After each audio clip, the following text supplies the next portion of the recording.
ಎಲ್ರಿಗೂ ನಮಸ್ಕಾರ. ಮಾಧ್ಯಮ ಮಿತ್ರರಿಗೆ, ನನ್ನ ಸಮಕಾಲೀನರಿಗೆ, ನನ್ನ ಹಿರಿಯರಿಗೆ, ಎಲ್ಲರೂ ನನ್ನ ಜೊತೆ ಇರುವಂಥ ಎಲ್ರಿಗೂ ತುಂಬ ಹೃದಯದ ಧನ್ಯವಾದ. ಇವತ್ತು ಫುಲ್ ಫ್ಲೆಡ್ಜ್ ಹೀರೋ ಆಗಿ ರಾಜರತ್ನಾಕರ ಸಿನಿಮಾದಲ್ಲಿ ನಾಯಕ ನಟನಾಗಿ ಅಭಿನಯ ಮಾಡಿದ್ದೀನಿ. ಇದಕ್ಕೆ ಕಾರಣಕರ್ತರು ಜಯರಾಮ್ ಸರು ಹಾಗೆ ವೀರೇಶ್ ಸರು. ಥ್ಯಾಂಕ್ಸ್ ಹೇಳಿದ್ರೆ ತುಂಬ ಚಿಕ್ಕದಾಗುತ್ತೆ. ನನ್ನ ಮನಸ್ಸಲ್ಲಿ ತುಂಬ ದೊಡ್ಡ ಗೌರವ ಇದೆ ಅವರಿಗೆ ಅಷ್ಟೇ. ಈ ಥರ ಒಂದು ಅದ್ಭುತವಾದ ಕತೆ. ಇಲ್ಲಿ ನಾನು ಹೀರೋ ಅನ್ನೋದಕ್ಕಿಂತ ಎಲ್ಲ ಪಾತ್ರಗಳು ನನ್ನ ಹೀರೋನ ಮಾಡ್ತವೆ. ಆ್ಯಕ್ಚುಲಿ ಕತೆ ಪಾತ್ರಗಳು ಮೆರೆದಾಗ ಒಬ್ಬ ಹೀರೋ ಉಟ್ಕೊತಾನೆ ಅಂತ ತುಂಬ ಹಿರಿಕರು ಹೇಳ್ತಿರೋವಂಥ ಮಾತುಗಳನ್ನ ಕೇಳ್ಕೊಂಡು ಬೆಳೆದಿರೋ ನಾವು. ಸೊ ಈ ಸಿನಿಮಾದಲ್ಲಿ ಇಂಥ ಕತೆ ನನಗೆ ಸಿಕ್ಕಿರೋವಂಥದ್ದು ತುಂಬ ಖುಷಿ ಆಗುವಂಥ ವಿಚಾರ. ಯಾಕೆ ಅಂದರೆ ನಾನು ಲಾಸ್ಟ್ ಸಿನಿಮಾ ಮಾಡಿ ನೆಕ್ಸ್ಟ್ ಸಿನಿಮಾ ಯಾವ ಥರ ಸಿನಿಮಾ ಸ್ಕ್ರಿಪ್ಟ್ ಬೇಕು ಅಂತ ನಾನು ಅನ್ಕೊಂತಿದ್ನು. ಅಂದರೆ ಎಲ್ಲರೂ ವರ್ಲ್ಡ್ ಕ್ಲಾಸ್ ಸಿನಿಮಾ ಮಾಡಬೇಕು, ವರ್ಲ್ಡ್ ಲೆವೆಲ್ಗೆ ಸಿನಿಮಾ ಮಾಡಬೇಕು ಅಂತ ಥಿಂಕ್ ಮಾಡೋ ಒಂದು ವರ್ಗ ಇದೆ ನಮ್ಮ ಇಂಡಸ್ಟ್ರಿಯಲ್ಲಿ. ಬಟ್ ನನಗೆ ಅದಿಷ್ಟ ಇರಲಿಲ್ಲ. ನನಗೆ ನಮ್ಮ ನೇಟಿವಿಟಿ ಕತೆಗಳನ್ನ ಹೇಳಬೇಕು, ಅಲ್ಲಿರೋರು ಇಲ್ಲಿ ಕತೆ ನೋಡಲಿ ಅನ್ನೋದು ನನ್ನ ಒಂದು ಇಂಟೆನ್ಷನ್ ಆಗಿತ್ತು. ಸೊ ನಾನು ಬೆಂಗಳೂರು ನೇಟಿವಿಟಿಯಲ್ಲಿ ಹುಟ್ಟಿ ಬೆಳೆದು ಜೀವನ ನಡೆಸ್ತಿರೋ ಒಂದು ಹುಡುಗ ಆಗಿರೋದ್ರಿಂದ ನನಗೆ ಇಲ್ಲಿನ ಸೊಗಡನ್ನ, ಅಂದರೆ ಬೆಂಗಳೂರು ಅಂದ ತಕ್ಷಣ IT-BT, ನಿಮಗೆ ಮಾಲ್ಸು, ಪಬ್ ಕಲ್ಚರ್ ಮಾತ್ರ ಅಲ್ಲ, ಇಲ್ಲಿ ಇನ್ನೊಂದು ವರ್ಗನೂ ಇದೆ. ಆ ಥರ ವರ್ಗದವ್ರ ಕಥೆಗಳನ್ನ, ಆ ಥರ ಪಾತ್ರಗಳನ್ನ ಎಕ್ಸ್ಪ್ಲೋರ್ ಮಾಡಬೇಕು ಅನ್ನೋದು, ಆ ಥರ ಕಥೆನ ಮಾಡಬೇಕು ಅನ್ನೋದು ನನಗೆ ಇಂಟೆನ್ಷನ್ ಇತ್ತು. ಅದೇ ಟೈಮ್ಗೆ ವೀರೇಶ್ ಸರು ನಮಗೆ ಅದೇ ಥರ ನಾನೇನು ಅನ್ಕೊಂತ ಇದ್ನೋ ಅದೇ ಥರ ಕಥೆ ನರೇಟ್ ಮಾಡಿದ್ದು ತುಂಬ ಖುಷಿಯಾದಂಥ ವಿಚಾರ. ಅದರಲ್ಲೂ ಫುಲ್ ಫ್ಲೆಡ್ಜ್ ಹೀರೋ ಆಗಿ ಮೊದಲನೇ ಸಿನಿಮಾಗೆ ಟೈಟ್ಲ್ ಕ್ಯಾರೆಕ್ಟರ್ ಸಿಕ್ಕಿರೋದು ತುಂಬ ದೊಡ್ಡ ಖುಷಿ ಇರೋವಂಥ ವಿಚಾರ. ಈ ಸಿನಿಮಾ ಖಂಡಿತವಾಗ್ಲೂ ಚೇತನ್ ಅವ್ರು ಹೇಳಿದ್ರು, ಎಲ್ಲರೂ ಸಿನಿಮಾ ಬಗ್ಗೆ ಹೇಳ್ಬಿಟ್ಟಿದ್ದಾರೆ, ನಾನು ಜಾಸ್ತಿ ಹೇಳಿದ್ರೆ ಅದು ತಿರ್ಗಾ ಅದೇ ರಿಪೀಟ್ ಆಗುತ್ತೆ. ತುಂಬ ಜನಕ್ಕೆ ತೋರಿಸಿದ್ದೀವಿ, ತುಂಬ ಭರವಸೆಯಿಂದ ಇದ್ದೀವಿ. ನೋಡಿದವ್ರು ಯಾರು ಚೆನ್ನಾಗಿಲ್ಲ ಅಂತ ಹೇಳಕ್ ಸಾಧ್ಯ ಇಲ್ಲ ಅನ್ನೋದು ನಮ್ಮ ಒಂದು ಕಾನ್ಫಿಡೆನ್ಸು. ಸೊ ಆದಷ್ಟು ಬೇಗ ರಿಲೀಸ್ ಆಗುತ್ತೆ. 27ನೇ ತಾರೀಕು ಎಲ್ಲ ಕರ್ನಾಟಕದಾದ್ಯಂತ ರಿಲೀಸ್ ಆಗುತ್ತೆ. ಎಲ್ಲರೂ ಥಿಯೇಟರ್ಗೆ ಹೋಗಿ ಸಿನಿಮಾ ನೋಡಿ. ಇದಕ್ಕೆ ನಮಗೆ ಮುಖ್ಯವಾಗಿ ಬೇಕಾಗಿರೋದು ಮಾಧ್ಯಮ ಮಿತ್ರರ ಹಾಗೂ ಮಾಧ್ಯಮ ಹಿರಿಕರ, ನಮ್ಮ ಸಮಕಾಲೀನರ ಬೆಂಬಲ ಬೇಕು. ಸೊ ಮಾಧ್ಯಮ ಇಲ್ಲಾಂದ್ರೆ ಎಲ್ಲಿಗೂ ಸುದ್ದಿಗಳು ಹರಡಲ್ಲ ಅಥವಾ ಮುಟ್ಟಲ್ಲ. ಸೊ ಅದಕ್ಕೋಸ್ಕರ ನೀವು ಬಂದು ಸಿನಿಮಾ ನೋಡಿ, ನೀವು ನೋಡಿ ಇಷ್ಟ ಆದರೆ ಮಾತ್ರ ಸ್ವಲ್ಪ ಪುಷ್ ಮಾಡಿಕೊಡಿ ಅಂತ ಕೇಳ್ಕೊತೀವಿ. ಎಲ್ಲ ಟೀಮ್ಗೆ ಧನ್ಯವಾದಗಳು. ಯಮುನಾ ಮೇಡಮ್ ಅವರು ನನ್ನ ಜೊತೆ ಒಳ್ಳೆ ಅಭಿನಯ ಮಾಡಿದ್ದಾರೆ.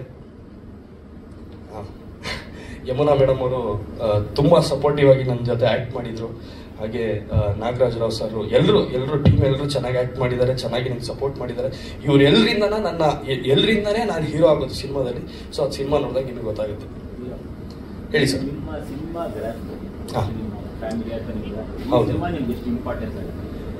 ಸರ್, ಇದು ಓಪನ್ ಆಗಿ ಹೇಳ್ಬೇಕಂದ್ರೆ ಮಾಡು ಇಲ್ಲವೇ ಮಡಿ ಸಿಚುವೇಶನ್ ಇದೆ. ಆಕ್ಚುಲಿಯಾಗಿ ತುಂಬಾ ವರ್ಷದಿಂದ ನಮ್ಮನ್ನ ತುಂಬಾ ಚಿಕ್ಕ ವಯಸ್ಸಿಂದ ನೀವು ನೋಡ್ಕೊಂಡು ಬಂದಿರೋದು. ಮಾಧ್ಯಮ ಮಿತ್ರರಿಗೆಲ್ಲ ನಾನು ಒಂದಷ್ಟು ಜನಕ್ಕೆ ಪರಿಚಯ ಇರ್ತೀನಿ, ನನ್ನ ಕುಟುಂಬ ಆಗಲಿ ನಾನಾಗಲಿ. ಈ ಸಿನಿಮಾ ಏನೋ ಆಗುತ್ತೆ ಅಥವಾ ಜನಕ್ಕೆ ಮನ್ಸಿಗಂತೂ ಮುಟ್ಟುತ್ತೆ ಸರ್. ಅಂದ್ರೆ ಅಷ್ಟು ಭರವಸೆ ಇದೆ, ಇಷ್ಟ ಆಗೇ ಆಗುತ್ತೆ ಅನ್ನೋ ಕಾನ್ಫಿಡೆನ್ಸ್ ಇದೆ ಸರ್. ಇದು ತುಂಬಾ ಮುಖ್ಯವಾದ ಸಿನಿಮಾ ನನ್ನ ಲೈಫ್ಗೆ. ನೋಡಿದ್ದಾರೆ ಸರ್. ಸರ್ ಫೀಡ್ಬ್ಯಾಕ್ ಏನಿಲ್ಲ, ಇಬ್ರು ಕಣ್ಣಲ್ಲೂ ನೀರು ಬಂತು. ಅಂದ್ರೆ ಮಗನ್ ಸಿನಿಮಾ ನೋಡ್ತಾ ಇದೀವಿ ಅನ್ನೋದು ಫೀಲ್ಗಿಂತ ಆ ಸಿನಿಮಾದಲ್ಲಿರೋ ವಿಷಯಗಳು, ಸನ್ನಿವೇಶಗಳು ಅವ್ರಿಗೆ ಕನೆಕ್ಟ್ ಆಗಿ ಕ್ಲೈಮ್ಯಾಕ್ಸ್ ಅಲ್ಲಿ ಕಣ್ಣೀರು ಬಂದಿದ್ದು, ಅದೇ ಫೀಡ್ಬ್ಯಾಕ್ ಅಂತ ಹೇಳ್ತೀನಿ ಸರ್. ಸರ್ ಅದೇ ಸರ್, ಅಲ್ಲೂ ಅಷ್ಟೇ. ಈಗ ನಾವ್ ಎದುರುಗಡೆ ಇದ್ದಾಗ ಚೆನ್ನಾಗಿದೆ ಅಂತಾರೆ ಅಥವಾ ಚೆನ್ನಾಗಿಲ್ಲ ಅಂತಾರೆ. ಅದು ನಾವ್ ಎದುರುಗಡೆ ಇದ್ದಾಗ ಚೆನ್ನಾಗಿದೆ ಅಂತ ಒಂದು 99% ಹೇಳೇ ಹೇಳ್ತಾರೆ ಬಿಡಿ. ಅವ್ರ ಮಾತುಗಳನ್ನ ತೆಗೆದಾಕ್ಬಿಡೋಣ, ಅವ್ರು ಏನ್ ಹೇಳಿದಾರೋ ಅದನ್ನ ಸೈಡಿಗೆ ಇಟ್ಬಿಡೋಣ. ಬಟ್ ಅವ್ರ ಕಣ್ಣಲ್ಲಿ ಬಂದಿರೋ ಕಣ್ಣೀರು ಸುಳ್ಳು ಹೇಳಕ್ ಸಾಧ್ಯ ಇಲ್ಲ. ಸೊ ಇದೇ ನಮ್ಮ ಸಿನಿಮಾದ ರಿವ್ಯೂ. ನಾವು ಸಿನಿಮಾಗೆ ಮುಂಚೆ, ಅಂದ್ರೆ ರಿಲೀಸಿಗೆ ಮುಂಚೆನೆ ಒಂದಷ್ಟು ಜನಕ್ಕೆ ಸಿನಿಮಾ ತೋರಿಸ್ತೀವಿ ಅಂತ ಹೇಳಿದಾಗ ತುಂಬಾ ಜನ ಹೇಳಿದ್ರು ತೋರಿಸ್ಬೇಡಿ, ನೆಗೆಟಿವ್ ಆಗ್ಬಿಟ್ರೆ ಏನ್ ಮಾಡ್ತೀರಾ, ಈ ತರ ಏನೋ ನಿಮ್ಗೆ ಪ್ರಾಬ್ಲಮ್ ಆದ್ರೆ ಏನ್ ಮಾಡ್ತೀರಾ ಅಂತ. ಬಟ್ ನಮ್ಗೆ ಸಿನಿಮಾ ಮೇಲೆ ಕಾನ್ಫಿಡೆನ್ಸ್ ಇತ್ತು. ಸಿನಿಮಾ ಮೇಲೆ ಕಾನ್ಫಿಡೆನ್ಸ್ ಇರೋದ್ರಿಂದ ನಾವ್ ಯಾರಿಗೆ ಸಿನಿಮಾ ಮಾಡಿದೀವಿ ಅವರಿಗೆ, ಅಂದ್ರೆ ಜನಕ್ಕೆ ಸಿನಿಮಾ ಮಾಡಿದೀವಿ, ಜನಕ್ಕೆ ತೋರ್ಸೋಣ, ಖಂಡಿತವಾಗ್ಲೂ ಇಷ್ಟಪಡ್ತಾರೆ. ಇಷ್ಟಪಟ್ಟ ಮೇಲೆ ಅದು ಚೆನ್ನಾಗಿಲ್ಲ ಅನ್ನೋಕೆ ಸಾಧ್ಯ ಇಲ್ಲ ಅನ್ನೋ ಒಂದು ಕಾನ್ಫಿಡೆನ್ಸ್ ಇತ್ತು. ಅದೇ ತರನೇ ರಿಪೋರ್ಟ್ಸ್ ಬಂದಿರೋದ್ರಿಂದ, ಅಂದ್ರೆ ಹೇಳದ್ನಲ್ಲ ಸರ್, ಮಾತಲ್ಲಿ ಏನೇ ಹೇಳಿ ಸರ್, ನಾವ್ ಎದುರುಗಡೆ ಇದ್ದಾಗ ಹೇಳ್ತಾರೆ, ಬಟ್ ಕಣ್ಣಲ್ಲಿ ಬರೋ ನೀರು ಸುಳ್ಳು ಹೇಳಕ್ ಸಾಧ್ಯ ಇಲ್ಲ. ಇದೇ ನಮ್ಮ cinema review sir. Thank you sir. Thank you. ಮಾತಾಡಬೇಕು ಅಂದ್ಕೊಂಡೆ, ಸ್ವಲ್ಪ ಗೊಂದಲದಲ್ಲಿ ಮರ್ತ್ಕೊಂಡೆ. ಅಪ್ಸರಾ ಅಂದರೆ ನಿಜವಾದ ಹೆಸರು ವಿದ್ಯಾಶ್ರೀ ಅಂತ, ಸಿನಿಮಾಗೆ ಅಪ್ಸರಾ ಅಂತ ಅವರು ನಾಮಾಂಕಿತರಾಗಿದ್ದರು. ಇವತ್ತು ನಮ್ಮ ಜೊತೆಗಿಲ್ಲ, ತುಂಬ ಆಘಾತಕಾರಿ ವಿಚಾರ. ಬಟ್ ತುಂಬ ಮಿಸ್ ಮಾಡ್ಕೊತಾ ಇದ್ದೀವಿ ಅಪ್ಸರಾ ನಿಮ್ಮನ್ನು. ಯಾವತ್ತೂ ನಮ್ಮ ಮನಸ್ಸಲ್ಲಿ ಉಳ್ಕೊಂಡಿರ್ತೀರ. ಈ ಸಿನಿಮಾ ನೋಡಿದಾಗ ಅವ್ರ ಅಭಿನಯದ ತಾಕತ್ತು ಏನಂತ ನಿಮಗೆ ಗೊತ್ತಾಗುತ್ತೆ. ಸೊ ಇಡೀ ಟೀಮ್ ಅವ್ರನ್ನ ಮಿಸ್ ಮಾಡ್ಕೊತಾ ಇದ್ದೀವಿ. ಇದ್ರ ಬಗ್ಗೆ ಅವ್ರ ತಂದೆ ರಾಮಕೃಷ್ಣ ಸರ್ ಇದ್ದಾರೆ, ಅವ್ರ ಬಗ್ಗೆ ಒಂದೆರಡು ಮಾತಾಡ್ತಾರೆ. Thank you.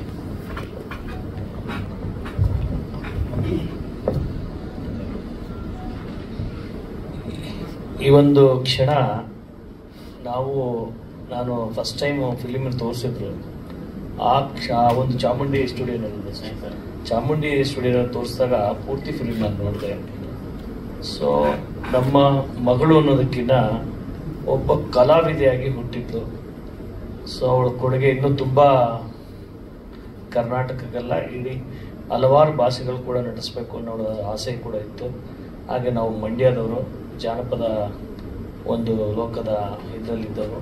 ನನ್ನ ಮಗಳಿಗೆ ಒಂದು ಆ್ಯಕ್ಟ್ ಮಾಡಬೇಕು ಅನ್ನೋದು ತುಂಬ ಹೃದಯದಿಂದ, ಅವಳಲ್ಲಿ ಆತ್ಮ ಇದರಿಂದ ಇತ್ತು. ಯಾಕೆ ನಾವು ಬೇಡಮ್ಮ ನೀವು ಇರೋದೇ ಒಬ್ಬ ಮಗಳು ಬೇಡ ಅಂತ ಅಂದ್ರೂ ಕೂಡ ಅವಳು ಆಸೆ ಪಟ್ಟಂಗೆ ಒಂದು ಏನು ಆ್ಯಕ್ಟ್ ಮಾಡಿದ್ದಾಳೆ.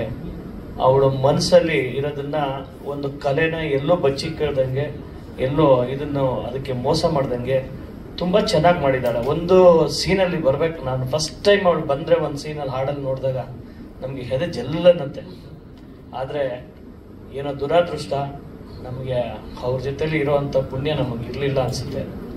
ಆದರೂ ಕೂಡ ಇಲ್ಲಿ ಈ ವೇದಿಕೆ ಮೇಲೆ ನಮ್ಮನ್ನು ಕರ್ತಂದು ನಿಲ್ಲಿಸಿದ್ದಾಳೆ ಆ ಮಗಳು ಇಲ್ಲಿ ಬಂದು ಈ ಪಾತ್ರನ ಮಾಡಲಿಕ್ಕೆ ಅವಕಾಶ ಮಾಡಿಕೊಟ್ಟಂಥ ವೀರೇಶ್ ಸರು, ಮತ್ತು ಇನ್ವೆಸ್ಟ್ಮೆಂಟ್ ಮಾಡಿದಂಥ ಜಯರಾಮ್ ಸರು, ಹಾಗೆ ಇಲ್ಲಿ ಪಾತ್ರದಲ್ಲಿ ಎಲ್ಲರೂ ಕೂಡ ನಾನು ನೋಡ್ದಂಗೆ ಪ್ರತಿಯೊಬ್ಬರು ಕೂಡ ಒಳ್ಳೆ ಆ್ಯಕ್ಟನ್ನು ಮಾಡಿದ್ದಾರೆ. ಅವ್ರವ್ರ ಪಾತ್ರನ ನಿರ್ವಹಣೆ ಚೆನ್ನಾಗಿ ಮಾಡಿದ್ದಾರೆ. ಈ ಫಿಲಿಮ್ನ ಕನ್ನಡಿಗರು ಹಾಗೂ ತಾಯಂದಿರು ಹಾಗೂ ಎಲ್ಲ ಥರದ ನಮ್ಮ ಬಂಧು ಕಲಾವಿದರು ಎಲ್ಲ ನೋಡಿ ಈ ಫಿಲಿಮ್ನ ಸಕ್ಸಸ್ ಮಾಡ್ತಾರೆ ಅಂತ ಅವ್ರಿಗೆ ನನ್ನ ಮಗಳು ಇಲ್ಲ ಈ ವೇದಿಕೆ ಮೇಲೆ ಬರೋ ಅಂತ ಒಂದು ಸನ್ನಿವೇಶ ಇದ್ದಿದ್ದು ನಾವು ಕಳ್ಕೊಂಡಿದ್ದೀವಿ. ಹಾಗಾಗಿ ಅವಳ ಪರವಾಗಿ ನಾನು ಹೇಳ್ತೀನಿ, ಕನ್ನಡಿಗರು, ಈ ನಾಡಿನ ತಂದೆ ತಾಯಿಗಳು ಮತ್ತು ಕಲಾವಿದರು ಈ ಚಿತ್ರೀಕರಣ ನೋಡಿ ಸಕ್ಸಸ್ಫುಲ್ ಮಾಡ್ತಾರೆ ಅಂತ ನನ್ನ ಭಾವನೆ ಇದೆ. ಖಂಡಿತವಾಗ್ಲೂ ಮಾಡ್ತಾರೆ ಅಂತ ನಾವು ಅಂದ್ಕೊಂಡಿದ್ವಿ. ಇದೇ ರೀತಿ ಒಂದು ಚಿತ್ರತಂಡ ತುಂಬ ಎಲ್ಲರೂ ಕೂಡ, ನಮ್ಮ ಚಂದನ್ ಸರ್ ಆಗಿರ್ಬೋದು, ಮತ್ತೆ ಎಲ್ಲರೂ ಕೂಡ ತುಂಬ ಒಳ್ಳೆ ಆ್ಯಕ್ಟನ್ನು ಮಾಡಿದ್ದಾರೆ. ಅವ್ರ ತಂಡನೂ ಕೂಡ ಒಳ್ಳೊಳ್ಳೆ ಕಡೆ ಎಲ್ಲ ಕಡೆನೂ ಹೋಗಿದ್ದಾಗ ಅವ್ರಿಗೆ ಒಳ್ಳೆ ಗುಡ್ ರೆಸ್ಪಾನ್ಸ್ ಕೂಡ ಸಿಕ್ಕಿದ ನೋಡ್ತಾನೆ ಇರ್ತೀನಿ. ಎಲ್ಲ TV ಮಾಧ್ಯಮದಲ್ಲಿ, ಎಲ್ಲ ಮೀಡಿಯಾದಲ್ಲಿ ಅಥವಾ ಎಲ್ಲ ಇದರಲ್ಲೂ ಕೂಡ ನಾನು ಸೋಷಿಯಲ್ ಮೀಡಿಯಾದಲ್ಲೆಲ್ಲ ನೋಡಿದ್ದೀನಿ. ತುಂಬ ಚೆನ್ನಾಗಿ ಮೂಡಿ ಬರ್ತಾ ಇದೆ. ಒಳ್ಳೇದಾಗಲಿ ಅಂತ ನಾವಿಬ್ಬರು ಇವತ್ತು, ನನ್ನ ಮಡದಿಯವರಿಂದ ಲೀಲಾವತಿಯವರು, ನಾವು ಕೂಡ ಇವತ್ತು ದಿವಸ ಈ ಒಂದು ಚಿತ್ರೀಕರಣ ಸಕ್ಸಸ್ ಆಗಲಿ, ಜನರು ನೋಡಿ ಒಳ್ಳೆ ಫಿಲಿಮು ಚೆನ್ನಾಗಿ ಮೂಡಿ ಬರಲಿ, ಹಾಗೆ ಎಲ್ಲ ಥರದ್ದು ಒಳ್ಳೇದಾಗಲಿ ತಂಡಕ್ಕೆ ಅಂತೇಳಿ ಮುಂದಿನ ದಿವಸದಲ್ಲಿ ಇನ್ನೂ 16 ಚಿತ್ರಗಳನ್ನ ತೆಗೆಯುವಂಥ ವೀರೇಶ್ ಸರ್ಗೆ ಮತ್ತು ನಮ್ಮ ಜಯರಾಮ್ ಸರ್ಗೆ ಶಕ್ತಿ ಕೊಡಲಿ ಅಂತ ಈ ಮೂಲಕ ತಮ್ಮಲ್ಲಿ ಎಲ್ಲರೂ ಮನವಿ ಮಾಡ್ತಾ ಒಂದು 3-4 ನಿಮಿಷ ಬರ್ಬೋದು ಈ ಡೈಲಾಗ್. ಓಕೆನಾ ಸರ್? ಒಂದು 3-4 ನಿಮಿಷ. ಇದು ಇಮ್ಮಡಿ ಪುಲಿಕೇಶಿ, ಪಲ್ಲವ ಸಾಮ್ರಾಜ್ಯದ ಪ್ರತಾಪರುದ್ರ ಮಹೇಂದ್ರ ವರ್ಮನ ಹತ್ರ ಮಾತಾಡುವಂಥ ಒಂದು ಸನ್ನಿವೇಶದಲ್ಲಿ ಕನ್ನಡದ ಘನತೆ ಗತ್ತು ಏನು ಅಂತ ಹೇಳುವಂಥ ಒಂದು ಸನ್ನಿವೇಶ.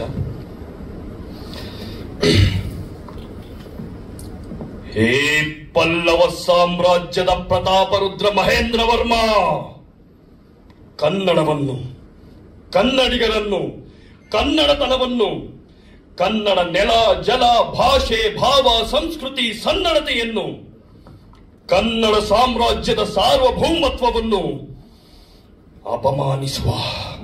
ಅವಮಾನಿಸುವ ಕೆಟ್ಟ ಚಾಳಿ ನಿನ್ನ ಜನ್ಮ ಜಾಯಮಾನದ ಜಾತಕ. ನಮ್ಮ ಮೂಲವನ್ನೇ, ನಮ್ಮ ಸಂಕುಲವನ್ನೇ ಪ್ರಶ್ನಿಸುವ ನೀನು ನಿನ್ನ ಕುಲದ ನೆಲೆಯನ್ನೇ ತಿಳಿಯದ ಮತಿಗೇಡಿ. ಜಾತಕವೇ ಇಲ್ಲದ ನಿನ್ನ ಹುಟ್ಟು ಗುಟ್ಟು. ಅದು ಕನ್ನಡಿಗರ ಜನ್ಮ ರಹಸ್ಯದ ಪಾವಿತ್ರದ ಸನಿಹ ಸಂಗಮದ ಸಾಕ್ಷಾತ್ಕಾರ. ಕನ್ನಡವು ಶಾಸ್ತ್ರೀಯತೆಯ ಮೂಲ ಅವತಾರ.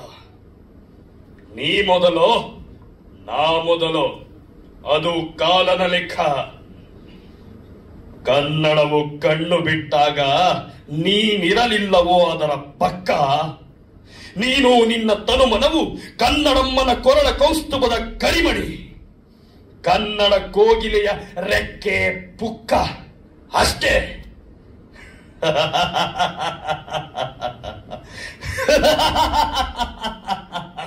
ಏಯ್, ಕಂಚಿಯ ಕೆಂಡದ ಕುಲುಮೆಯಲ್ಲಿ ಬೆಂದು ಕರಕಲಾಗಿರುವ ಪಲ್ಲವ ಪಾಪಿ, ಕೇಳು ಕೇಳು, ಕೇಳಿ ಪುನೀತನಾಗು ಕನ್ನಡ ಕಾಗುಣಿತದ ಗುಣಗಣಾಕಾರ. ಕೇಳಿ ಪುನೀತನಾಗು ಕನ್ನಡಮ್ಮನ ವರ್ಣಾಲಂಕಾರದ ವಿವರ ಪ್ರವರ. ಓಂಕಾರದ ಪ್ರಣವದ ಮೂಲ ಬೀಜ ಅಕಾರ, ಅದುವೇ ಕನ್ನಡದ ಅಸ್ಮಿತೆ, ಕನ್ನಡ ಅಡುವಿನ ವಿಸ್ಮಿತೆ. ಆ ಆಕಾಶವೇ ಕನ್ನಡಮ್ಮನ ಅಂಕ ಅಂಕಣ, ಅಗ್ನಿಯೇ ಅವಳ ಅಕ್ಷ, ಆಗಮವು ಅವಳ ಅಖಾಡ, ಆಧ್ಯಾತ್ಮವು ಅವಳ ಅಟ್ಟಣಿಗೆ, ಅರ್ಥವು ಅವಳ ಆಭರಣ, ಆತಿಥ್ಯವೇ ಅವಳ ಆಸನ. ಆ ಆಕಾರ ಅದು ಅವಿಸ್ಮರಣೀಯ, ಆ ಆಕರ್ಷಣೆ ಅದೇ ಅವಳ ಆಂತರ್ಯ, ಆ ಅಖಂಡ ಆಕೃತಿ ಅವಳ ಆ ಆಟ ಅನನ್ಯ ಅದ್ಭುತ. ಅವಳೇ ಇಂದಿರೆ, ಅವಳ ಧ್ವನಿಯದು ಇಂಚರ, ಇಂದ್ರನೇ ಅವಳ ಸೋದರ, ಇಂದು ವಾರವು ಅವಳ ಜನಿವಾರ. ಈಶ್ವರನೇ ಪತಿಯು, ಉಗಾ ಭೋಗವು ಅವಳ ಉತ್ತರೀಯ, ಉಪಕಾರವು ಅವಳ ಉಪಾಖ್ಯಾನ, ಉತ್ಸಾಹವೇ ಅವಳ ಊರ್ಧ್ವ ಪುಂಡ್ರ. ಎಚ್ಚರ ಎಚ್ಚರವೇ ಚಪ್ಪರ, ಏಕತ್ರವು ಚಾಮರ, ಐರಾವತ ವಾಹನದೊಡತಿ ಸರ್ವ ಜನಾಂಗದ ಜನನಿ. ಐಸಿರಿಯ ಒಡ್ಡೋಲಗದಲ್ಲಿ ಔತಣ ಔಚಿತ್ಯಗಳ ಕಂಕಣ, ಕಥನ ಕಾವ್ಯಗಳ ಕಮ್ಮಟದ ಕನ್ಯೆ ಅವಳು. ಕರ್ಮಠ ಕರುನಾಡಿನ ಕರ್ನಾಟಕದ ಕೇಸರಿ, ಕಲೆಯ ಕಲ್ಪ ವೃಕ್ಷವೂ ಅವಳು. ಕೃಷಿಯ ಕಾರಣೀಕನು ಪತಿಯು, ಧರಿಸಿಹಳು ಸುವರ್ಣ ಖಚಿತ ಕಿರೀಟ, ಅವಳದು ರಜತ ಕುಂಜರಗಳ ಕೂಟ. ಕ್ಷಮೆಯ ಕಡಲಿನ ಕೋಟಿ ಎನ್ನಮ್ಮ ಕನ್ನಡತಿ. ಅಮ್ಮ ಅಮ್ಮ, ನೀನು ವನಸುಮಗಳ ಅಖಂಡ ಖಂಡ, ಒಡಲಲ್ಲಿ ಸಿರಿಗಂಧದ ಖಜಾನೆ, ಸಾಧು ಸಂತರ ಸತ್ಪುರುಷರ ಘಟಿಕೋತ್ಸವದ ನಿತ್ಯೋತ್ಸವ. ಚಂದನವನದ ಚಿತ್ರಪಟಗಳ ಚಿತ್ರೂಪವೇ ನೀನು. ಜಂಗಮರ ಝೇಂಕಾರದ ನುಡಿ ಛಂದಸ್ಸಿನ ಚಮತ್ಕಾರವೇ ನಿನ್ನ ನಿಜ ಚೇತನ ತಾಯೇ. ಭಾವವೇ ನಿನ್ನ ಡಿಸಿಲು, ಭಕ್ತಿಯೇ ನಿನ್ನೊಡಲ ಬಿಸಿಲು ಬೆಳದಿಂಗಳು. ನಿನ್ನ ನೆಲದ ತತ್ವ ಸತ್ವ ಮಹತ್ವ ಅದು ಅವಿಸ್ಮರಣೀಯ. ನಿನ್ನ ನುಡಿಯ ಝೇಂಕಾರ, ನಿನ್ನ ಮಕ್ಕಳ ಕೆಚ್ಚೆದೆಯ ಠೇಂಕಾರ, ನಿನ್ನ ಹೃದಯದ ಡಿಂಡಿಮ, ನಿನ್ನ ಉತ್ಸವ ಉತ್ಸಾಹ ಮಹೋತ್ಸವಗಳ ತಳುಕು. ಅದೊಂದು ದಂತಕಥೆ. ದಸರೆಯ ದಂಡನಾಯಕಿ, ಸೌಹಾರ್ದತೆಯ ಧಣಿ ಧಾತು, ಮಹೋನ್ನತಿಗಳು ನಕ್ಷತ್ರಧಾಮ, ಪವಾಡಗಳ ಪಂಚಾಂಗದ ಪಂಚಮಿಯೇ ನೀನು. ಎನ್ನಮ್ಮ ಬದುಕಿಗೆ ಬಂಗಾರದ ಬುದ್ಧಿ ಕೊಟ್ಟ ಮಾರುತ ಮಾನಿನಿ. ಅಮ್ಮ ಅಮ್ಮ, ನೀನು ಜ್ಞಾನಪೀಠದ ಯಜ್ಞಕುಂಡ, ರಾಜತ್ವದ ರತ್ನಗರ್ಭ, ಕ್ಷಮೆಯ ಕಡಲು, ಕ್ಷಾತ್ರ ತೇಜಸ್ಸಿನ ಕ್ಷಿತಿಜ ಭೂಮಿ. ಉಡಾಫೆ ಉದ್ದಟತನಗಳ ಉಪಟಳತೆಗೆ ನಿನ್ನ ದಿವ್ಯ ಮೌನವೇ ಉತ್ತರ, ಹೃದಯ ವೈಶಾಲ್ಯದ ಸಂಸ್ಕಾರ. ಹೇ ಪಲ್ಲವ, ಕನ್ನಡಿಗರ ಕೆಣಕದಿರೋ, ಕನ್ನಡಿಗರ ಕೆಣಕದಿರೋ, ಕನ್ನಡಿಗರ ಕೆಣಕದಿರು, ತಿರುಕದಿರೋ. ಎನ್ನಮ್ಮ ಕೆರಳಿದರೆ ಕಾಡಿ, ಕೇಶವ ಕೆದರಿ ನಿಂತರೆ ಕಾಳ್ಗಿಚ್ಚು. ಸಹನೆ ಸಂಯಮ ಈ ನೆಲದ ಪಡಿಯಚ್ಚು. ಪ್ರತಾಪರುದ್ರ ಮಹೇಂದ್ರ ವರ್ಮ, ಕ್ಷಮೆಯ ಮರತೆಯಾದರೆ ನೀನು, ನಿನಗೆ ಜೀವನವೆಲ್ಲ ಏಕಾದಶಿ. ಕರ್ನಾಟಕವು ಕನ್ನಡಿಗರ ಕವಶಿ, ಇಲ್ಲಿರುವವನು ಕನ್ನಡದ ಕಾವಲುಗಾರ ಇಮ್ಮಡಿ Pulikeshi. Immadi Pulikeshi, Immadi Pulikeshi. Thank you. Wow. Absolutely. Thank you very much. Yes, Rajaratnakara cinema ಇದೇ ತಿಂಗಳು ಜೂನ್ 27 ರಿಲೀಸ್ ಆಗ್ತಾ ಇದೆ. ನಿಮ್ಮೆಲ್ಲರ ಸಹಕಾರ ಇಡೀ ಚಿತ್ರರಂಗದ ಮೇಲೆ ಅಲ್ವಾ? ಆಕ್ಚುಲಿ ಈಗ ರಾಜರತ್ನಾಕರ ಯಾಕಂತ ಈಗ ಗೊತ್ತಾಗಿದೆ ನೋಡಿ ಸರ್. ಈ ಡೈಲಾಗ್ ಹೇಳಿದ ತಕ್ಷಣ ಗೊತ್ತಾಗೋಯ್ತು, ಪ್ರೂಫ್. ಸರ್ ಹೇಳಿ ಸರ್. ಸರ್ ಇಲ್ಲ, ಇದು ನಾಟಕದಲ್ಲಿ ಪಲ್ಲವ ಸಾಮ್ರಾಜ್ಯದ ಪ್ರತಾಪ ರುದ್ರಿಗೆ ಅದಕ್ಕೆ ಸೂಟ್ ಆಗುತ್ತೆ ಅಂತ ಏನೋ ಚಿಕ್ಕನ್ ಸರ್ ಒಂದ್ ಮಾಡೋದಾದ್ರು ಸಡನ್ ಆಗಿ ಮಾಡಿದೀನಿ. Okay, thank you.